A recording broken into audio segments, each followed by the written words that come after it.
ओम शांति। मुरली अमृत की धारा है धारा, जो देती है दुखों से किनारा। तो आइए, आपका स्वागत है मुरली अमृत की धारा में। तो आज 28/8/23 के महावाक्यों में बाबा ने अमृत पान कराया है। बाबा कहे कि सबसे पहले निश्चय पक्का रखना है कि स्वयं भगवान आकर टीचर बनकर हमें पढ़ा रहे हैं। जिसकी निश्चय बुद्धि होगी वह अवश्य ही क्या बनेंगे, विजयी बनेंगे। क्योंकि विजय का आधार ही क्या है, निश्चय। तो निश्चय पक्का रखना है कि मैं आत्मा हूँ और मुझ आत्मा को परम पिता परमात्मा आकर इस संगम पर पढ़ा रहे हैं। और इस पढ़ाई को पढ़कर हम क्या बनेंगे, स्वर्ग के मालिक बनेंगे। तो परमात्मा बाप इस पढ़ाई से हमें लायक बना रहे हैं। तो सबसे पहला निश्चय यही रखना है कि भगवान आकर मुझ आत्मा को पढ़ाते हैं। देखो, ऐसी नई नॉलेज कोई और मनुष्य दे ना सके। मनुष्यों में तो ये ज्ञान है ही नहीं। परम पिता परमात्मा जो ज्ञान का सागर है, वही आकर हमें भी मास्टर नॉलेजफुल बना रहे हैं। तो सबसे पहला निश्चय स्वयं में और परमात्मा में निश्चय रखना है। भगवान ही पढ़ाते हैं। फिर बाबा कहे, अगर मैं ज्ञान का सागर हूँ तो मैं पढ़ाऊँगा ही। देखो, जैसे लौकिक में प्रोफेसर होते हैं तो क्या वो घर बैठकर पढ़ा सकते हैं?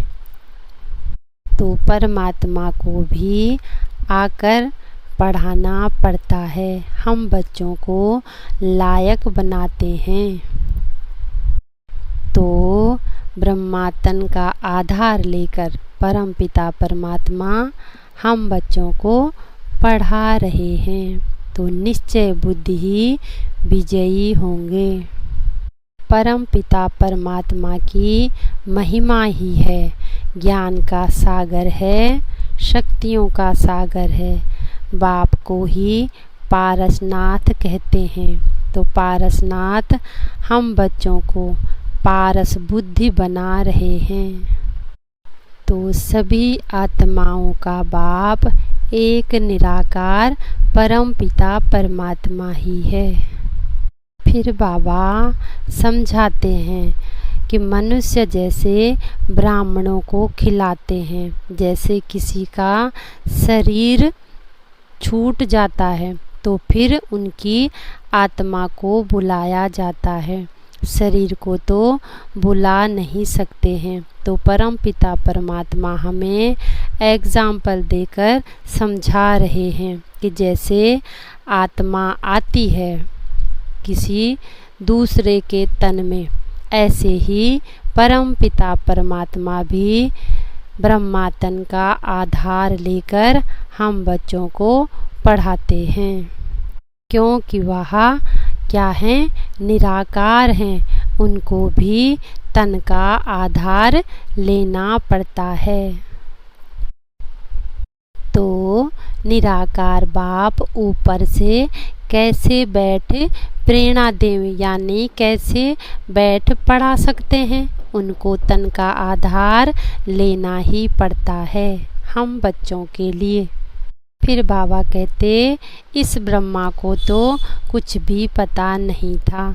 मैंने ही बच्चों को क्या दी, दिव्य दृष्टि दी और फिर ये चित्र आदि बनवाए समझाने के लिए। फिर बाबा समझाते हैं कि देखो, शिव का ही मंदिर है जहाँ शिवलिंग रखा जाता है। उनकी आत्मा को मंदिर में रखा जाता है। बाकी सभी तो क्या हैं, जीव आत्माओं के मंदिर बने हुए हैं, देहधारियों के मंदिर बने हुए हैं। तो है ना ये भी वंडरफुल बात। तो बाबा ही आकर हम बच्चों को राजयोग सिखलाते हैं। तो हम बच्चों को बाप की सिरमत पर चल देही अभिमानी बनना है। मैं आत्मा इमॉर्टल हूँ और शरीर मॉर्टल है, इसलिए मुझ आत्मा का बुद्धि योग सिर्फ एक बाप के साथ लगा हुआ हो। तो बाबा कहे अभी इस संगम पर ही देवी देवता धर्म का सैपलिंग लग रहा है। तुम सब ब्राह्मण हो, प्रजापिता की संतान, ब्रह्मा का भी बाप शिव बाबा और तुम बच्चों का भी बाबा शिव बाबा है। तो हम बच्चे पहले पहले बनते हैं ब्रह्मापुरी यानी ब्रह्मा की संतान और फिर जाएंगे कृष्णपुरी में। बाबा कहे तुम ब्रह्मा कुमार कुमारियाँ ही, हम पिता परमात्मा शिव की शक्तियाँ हो। तुमको शक्ति मिलती है शिव बाबा से। तो देही अभिमानी बन अपने को आत्मा समझ शिव बाबा को याद करना है। तो यह नॉलेज है ही बड़ी वंडरफुल। बाबा कहते भगवान को भक्ति का फल देने आना पड़ता है। बाबा कहते मैं तुम्हारा बाप भी हूँ, टीचर भी हूँ और सतगुरु भी हूँ। तुम्हें पढ़ाकर साथ ले जाऊंगा, इसलिए मुझे लिबरेटर भी कहते हैं, क्योंकि परम पिता परमात्मा सभी दुखों से लिबरेट करते हैं। तो बाबा हमें अच्छी रीति से समझाते हैं। तो इस नॉलेज को हमें बुद्धि में अच्छी रीति धारण करनी है, तभी हम ऊंच पद पा सकेंगे। तो जब तक जीना है ज्ञान अमृत पीते रहना है। हमें अपना पुराना स्वभाव संस्कार, कोई भी पुरानी आदत हो वो सब छोड़ देनी है। इन कर्मेंद्रियों से कोई भी विकर्म नहीं करना है।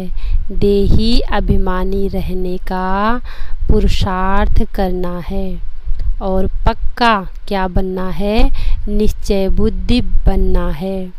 तो निश्चय बुद्धि तभी बन सकेंगे जब हम रोज पढ़ाई पढ़ेंगे, क्योंकि हमें पढ़ाने वाला कौन है, स्वयं परम पिता परमात्मा। बाबा कहे ब्राह्मण जीवन ही क्या है, बेफिक्र बादशाह। बाबा कहे तुम ब्राह्मणों का गीत भी है ना कि पाना था सो पा लिया। तो सदा याद रहे कि करन करावन हार करा रहे हैं, मैं क्या हूँ, एक निमित्त हूँ। इससे हम क्या बन जाएंगे, बेफिक्र बन जाएंगे और निश्चय ही हमारा कार्य हुआ पड़ा है। तो निश्चय बुद्धि ही सदा विजयी बनते हैं। तो जो बाप हमें आकर पढ़ाते हैं, सारी सृष्टि की नॉलेज हमें सिखाते हैं और हमारा जीवन हीरे जैसा बनाते हैं, हमें बेफिक्र बादशाह बनाते हैं, हमें हमारी सर्व कमजोरियों से क्या करते हैं, मुक्त करते हैं। तो ऐसे परम पिता परमात्मा को दिल से शुक्रिया शुक्रिया शुक्रिया। ओम शांति।